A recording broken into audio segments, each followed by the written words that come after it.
नमस्कार दोस्तों, आपका बहुत बहुत स्वागत है इंडियन रिचुअल्स चैनल में। दोस्तों, इस चैनल में हम आपको दिखाते हैं भारतीय संस्कृति और भारतीय मान्यताओं से जुड़ी बहुत सी रोचक जानकारी, बहुत सी प्राचीनतम कहानियाँ और किस्से। इस वीडियो को लाइक कीजिए तथा अपने दोस्तों के साथ शेयर करना ना भूलें। और दोस्तों, अगर आप हमारे चैनल को पहली बार देख रहे हैं तो सबसे पहले इसे सब्सक्राइब कर लीजिए। हमारी वीडियोस को सबसे पहले देखने के लिए डाउनलोड कीजिए देखो ऐप का लिंक आपको वीडियो के डिस्क्रिप्शन में मिल जाएगा। दोस्तों, आज के हमारे इस वीडियो में हम आपको बताने वाले हैं इन 5 राक्षसों के बारे में जिनका वध किया था बाल कृष्ण ने। आइए जानते हैं कि ये 5 राक्षस कौन से थे। देवकी और वासुदेव के विवाह के समय आकाशवाणी हुई थी कि देवकी के गर्भ से जन्म लेने वाली 8वीं संतान कंस का वध करेगी और इसके बाद कंस ने देवकी और वासुदेव को मथुरा के कारागृह में बंद कर दिया था। कारागृह में कंस ने देवकी और वासुदेव की 7 संतानों का वध कर दिया। 8वीं संतान के रूप में श्री कृष्ण का जन्म हुआ और भगवान की माया से वासुदेव ने बाल गोपाल को यशोदा के घर पहुंचा दिया। कुछ समय बाद कंस को मालूम हो गया कि देवकी की 8वीं संतान का जन्म हो चुका है और वो गोकुल में है। इसके बाद कंस ने कई राक्षसों को बालक कृष्ण को मारने के लिए भेजा, लेकिन कृष्ण ने उन सभी राक्षसों का वध कर दिया। इन राक्षसों में सबसे पहले था पूतना का वध,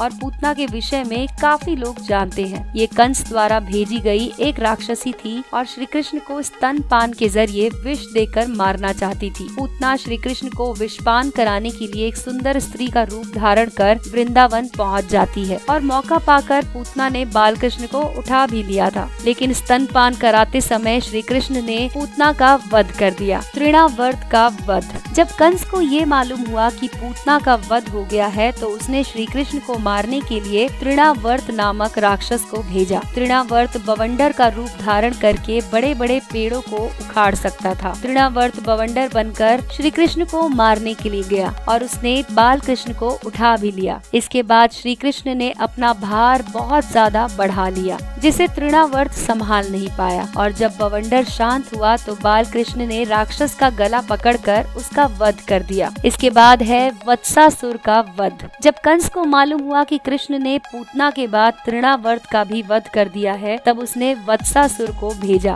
वत्सासुर एक बछड़े का रूप धारण करके श्री कृष्ण की गायों के साथ मिल गया और श्री कृष्ण ने उस समय गायों को देखा क्योंकि वो उन्हें चरा रहे थे। बाल कृष्ण ने उस बछड़े के रूप में दैत्य को पहचान लिया और उसकी पूंछ पकड़कर उसे घुमा दिया। एक वृक्ष पर जब उसे पटका तब उसी समय दैत्य का वध हो गया। दोस्तों, इसके बाद है बकासुर। बकासुर कंस के द्वारा भेजा गया एक राक्षस था। बकासुर एक बगुले का रूप धारण करके श्री कृष्ण को मारने के लिए पहुंचा। उस समय श्री कृष्ण और सभी बालक खेल रहे थे। तब बगुले ने कृष्ण को निगल लिया और कुछ ही देर बाद श्री कृष्ण ने उस बगुले को चीरकर उसका वध कर दिया। अघासुर का वध। बकासुर के बाद कंस ने श्री कृष्ण को मारने के लिए अघासुर को भेजा। अघासुर पूतना और बकासुर का छोटा भाई था। अघासुर बहुत ही भयंकर राक्षस था। सभी देवता उससे डरते थे। अघासुर ने कृष्ण को मारने के लिए विशाल अजगर का रूप धारण कर लिया। इसी रूप में अघासुर अपने मुंह खोलकर रास्ते में ऐसे बन गया जैसे कोई गुफा हो। उस समय श्री कृष्ण और सभी बालक गुफा को देखकर उसमें प्रवेश करने लगे। सभी ग्वाले और कृष्ण उस गुफा में अंदर चले गए। मौका पाकर अघासुर ने अपना मुंह बंद कर लिया।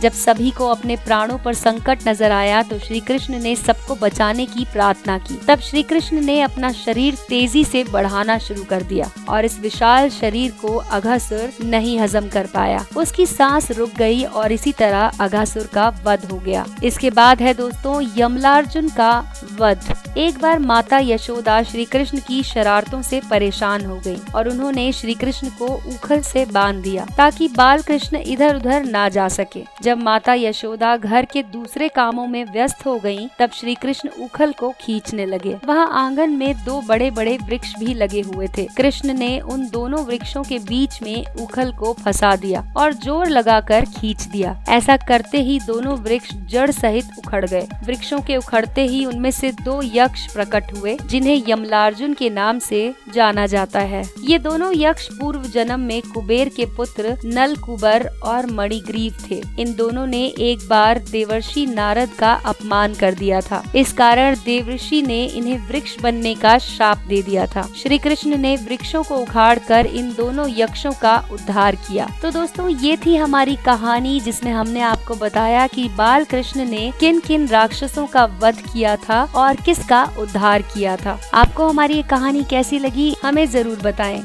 आप अपनी राय व सुझाव हमारे वीडियो के कमेंट सेक्शन में लिख सकते हैं। दोस्तों, हमारे चैनल इंडियन रिचुअल्स का फेसबुक पेज भी है। आप इस पेज को लाइक कर सकते हैं, जिससे कि आपको हमारे वीडियोस की जानकारी फेसबुक के अपडेट्स में मिल जाएगी। इसी तरह की रोचक कहानियों के लिए तथा रोचक जानकारी के लिए देखते रहिए इंडियन रिचुअल्स चैनल।